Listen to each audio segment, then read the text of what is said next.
Assalamualaikum anak-anak. Ketemu lagi dengan Ibu Winarsih dalam pelajaran Bahasa Indonesia.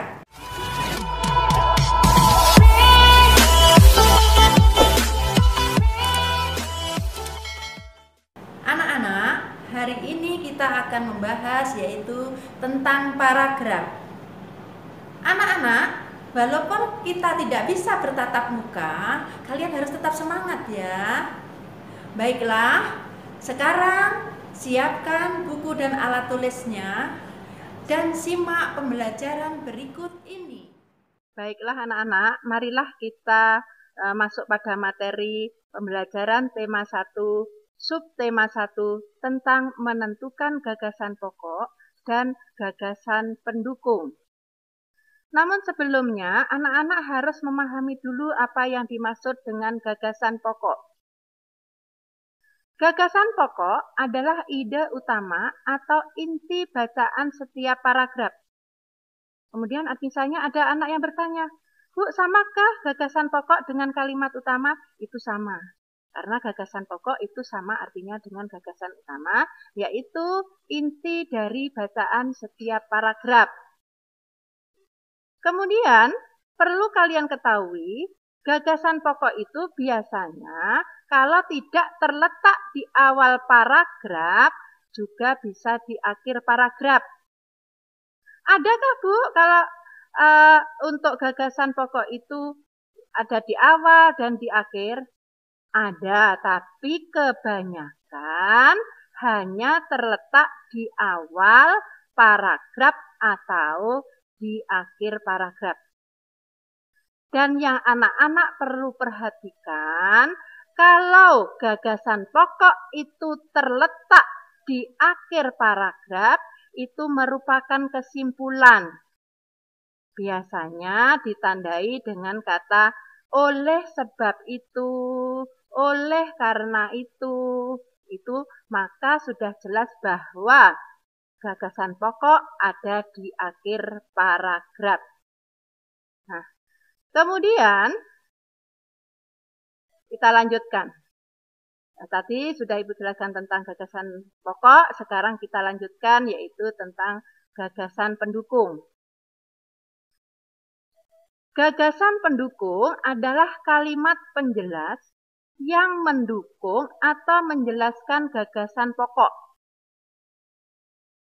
Maksudnya di sini bahwa kalimat penjelas ini mendukung gagasan pokok tadi. Jadi rincian dari gagasan pokok. Kemudian gagasan pendukung bisa disebut juga dengan kalimat penjelas. Karena dia menjelaskan gagasan pokok. Sekarang perhatikan di sini. Perbedaan antara gagasan pokok dan gagasan pendukung. Gagasan pokok itu hanya ada satu pada setiap paragraf. Sangat jarang sekali dalam satu paragraf itu ada dua gagasan pokok. Namun, kebalikan dari gagasan pendukung. Kalau gagasan pendukung itu lebih dari satu. Justru yang hanya satu itu sangat jarang. Tetapi juga ada. Nah, kalau kalian sudah memahami antara gagasan pokok dan gagasan pendukung, maka kita bisa mencari mana yang termasuk gagasan pokok dan gagasan pendukung. Namun perlu kalian ketahui ada langkah-langkah menentukan gagasan pokok. Yang pertama kali kita lakukan yaitu membaca keseluruhan paragraf dengan cermat. Maksudnya di sini kalian membacanya tidak boleh dipotong-potong, misalnya separuh saja. Jadi perlu kalian baca dari awal paragraf sampai akhir paragraf. Yang kedua, mencermati kalimat pertama hingga akhir. Maksudnya yang Ibu sampaikan tadi harus dicermati, dipahami dari paragraf awal sampai akhir. Yang ketiga, tandai gagasan setiap gagasan pokok setiap paragraf. Jadi mana yang termasuk gagasan pokok, itu kalian tandai. Cari saja di awal paragraf atau di akhir paragraf.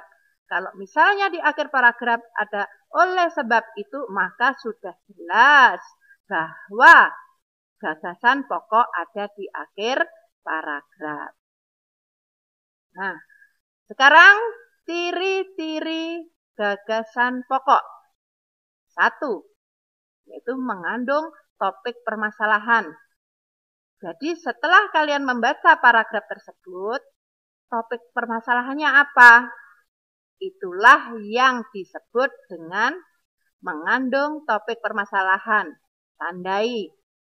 Yang 2, berupa kalimat lengkap yang dapat berdiri sendiri. Jadi begitu kalian membaca, kalian sudah memahami isinya dari kalimat tersebut. Yang ketiga, memiliki arti yang jelas tanpa dihubungkan dengan kalimat yang lain. Nah, karena dia sudah bisa berdiri sendiri, sehingga tanpa ada kalimat yang lain pun orang sudah memahaminya. Terbentuk tanpa kata sambung. Misalnya kata dan sebagainya. Baiklah anak-anak, alhamdulillah pelajaran hari ini sudah selesai. Semoga anak-anak memahami yang Ibu sampaikan tadi. Nanti pelajaran berikutnya kita akan membahas, yaitu mencari gagasan pokok dan gagasan pendukung dari setiap paragraf. Mungkin sampai di sini dulu. Wassalamualaikum warahmatullahi wabarakatuh.